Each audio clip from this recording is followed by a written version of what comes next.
Hello students, अगर आप अपने कस्टमर को एक लिमिटेशन लगाना चाहते हैं कि आप कभी भी किसी भी कस्टमर को 1 लाख या 2 लाख या 3 लाख से ज़्यादा का माल नहीं बेचना चाहते हैं, उधारी पे अगर आप नहीं माल ज़्यादा बेचना चाहते हैं, तो आप हर कस्टमर का एक क्रेडिट लिमिट सेट कर सकते हैं। चलिए आइए हम सीखते हैं कि किस तरह से हम किसी भी कस्टमर का क्रेडिट लिमिट सेट करते हैं और उसका क्या यूज़ होता है।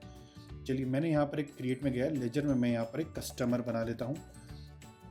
इस कस्टमर को मैंने यहाँ पर डेटाज में लिखा, ठीक है। यहाँ पर क्रेडिट पीरियड आ रहा है, हम क्रेडिट पीरियड की बात नहीं कर रहे हैं, हम क्रेडिट अमाउंट की बात कर रहे हैं, ठीक है। उसको उधारी पे कितने का माल हमको उसको देना है, ठीक है। उसके लिए बच्चों आपके पास में यहाँ पर एक ऑप्शन आता है प्रोवाइड क्रेडिट लिमिट, ठीक है। प्रोवाइड क्रेडिट लिमिट ऑप्शन को यस करना है।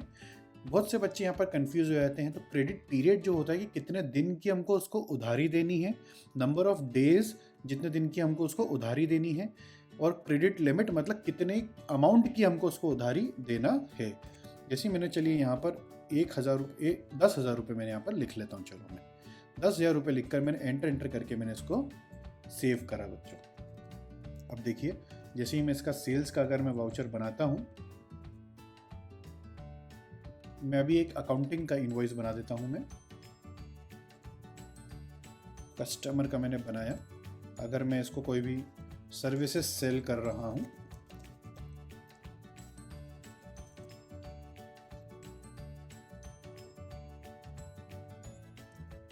अगर मैंने उसको सर्विसेज 1,10,000 रुपए की मैंने उसको अगर सर्विसेज सेल करी है, एंटर करके जब मैं इसको सेव करने जाता हूं इस वाउचर को, तो देखिए टैली ने मुझे एक एरर दे दिया है कि मेरा जो क्रेडिट लिमिट है वो 10,000 का सेट है। तो आप 10,000 से 1 रुपया भी ज़्यादा आप उसका उधारी पे आप उसको माल सेल नहीं कर सकते हैं बच्चों। अगर मैं यहाँ पर 11,000 भी कर देता हूँ तो भी हमको यही इफेक्ट देखने को मिलेगा, ठीक है। पर अगर मैं यहाँ पर 9,000 कर देता हूँ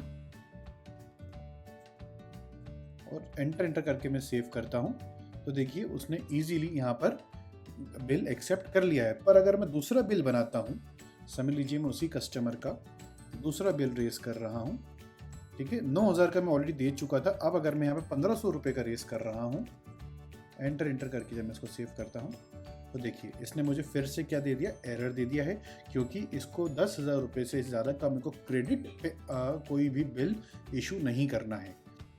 अगर मैं इस पार्टी को 10,000 से ज़्यादा का बिल 10,000 से ज़्यादा का अगर क्रेडिट देना चाहता हूं, तो मुझे इसकी क्रेडिट लिमिट को पहले ऑल्टर में जाकर चेंज करना पड़ेगी। जैसे मैं यहाँ पर लेजर में गया, कस्टमर में गया, कस्टमर मुझे इसको 10,000 की जगह 10,500 करना पड़ेगा। कंट्रोल ए करके मैंने इसको सेव करा। अब जब मैं वाउचर्स में जाता हूँ, जैसे समझ लीजिए मैं यहाँ पर कस्टमर में गया, फिर से यहाँ पर सर्विसेज में गया, अब 1,500 का अगर मैं बिल बनाऊँगा तो ये ईजिली एक्सेप्ट कर लेगा, क्योंकि इसका क्रेडिट लिमिट हमने एक्सटेंड करके बच्चों 1,500 रुपये कर दिया है।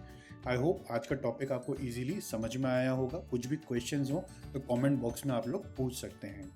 थोड़ा डिटेल में हमसे सीखना चाहते हैं तो आप हमारा टैलेंट मार्क एकेडमी के वेबसाइट में जाके ऑनलाइन कोर्सेज में ऑप्शन में जाकर आप हमारा पूरा कोर्स का करिकुलम देख सकते हैं। जैसे ही आप यहाँ पर गेट कोर्स डिटेल्स में आप जाएंगे तो आपको यहाँ पर हमारा पूरा कोर्स करिकुलम भी आपको यहाँ पर शो हो जाएगा, और यहीं से आप नीचे एट लास्ट यहाँ पर आप हमारे डेमो सेशंस देखने के बाद आप यहीं से हमारा कोर्स कंटेंट भी परचेज कर सकते हैं। Thank you.